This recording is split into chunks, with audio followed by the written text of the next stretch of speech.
নমস্কার বন্ধুরা, সবাই কেমন আছো? এই দেখো আবার একটা রেসিপি নিয়ে এলাম।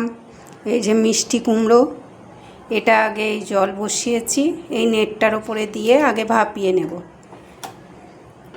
এইভাবে দিয়ে কিছু মাখাইনি, শুধুই এটা ভাপিয়ে নেব আগে।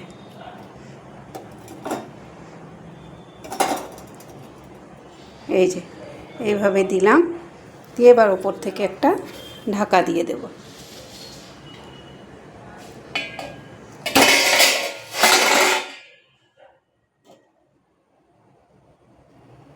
এই যে এটা এবার ভাপানো হয়ে গেছে, এই যে সেদ্ধ হয়ে গেছে, এবার বন্ধ করে দেবো। এটা যে কুমড়োটা এবার ঠান্ডা করে নিয়েছি, এটা মিক্সার জারে বেটে নেব,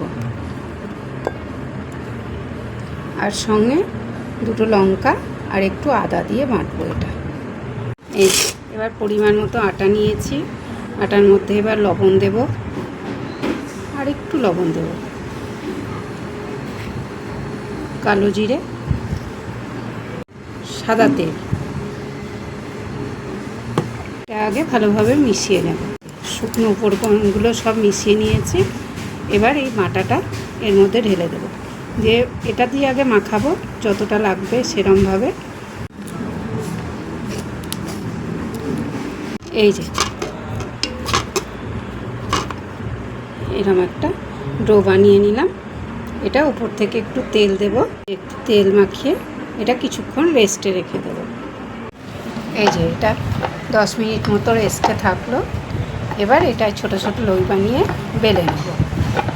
বাচ্চারা তো এমনি কুমড়ো বা কোনো সবজি খেতে ভালোবাসে না, আর এমনি দিলে সবজি করে সেটা দেখতে বেশ সরিয়ে দেয়। তাই এইভাবে যদি খাওয়ানো যায় বাচ্চাদের, স্বাস্থ্যের পক্ষেও ভালো, আবার খেয়েও নেবে, বুঝতে পারবে না যে এটা কি। তার জন্য এইভাবে লুচি করে আমি আমার বাড়ির বাচ্চা যারা আছে তাদের খাওয়াই। লই করে নিয়েছি, উপরে একটু তেল দিয়ে নিলাম, বেলতে সুবিধে হবে তাই। এই যে এবার এইভাবে বেলে নেব ছোট ছোট করে। এই যে এগুলো বেলে নিয়েছি, এবার ভেজে নেব। এই যে তেল বসিয়েছি, তেলটা গরম হয়েছে।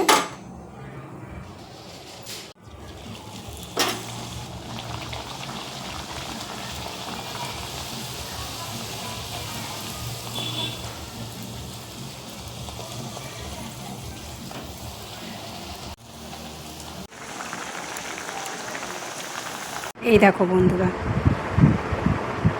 ঘুগনি, লুচি আর মিষ্টি আজকে ডিনারে এটাই। আমার বাচ্চারাও এটাই খাবে।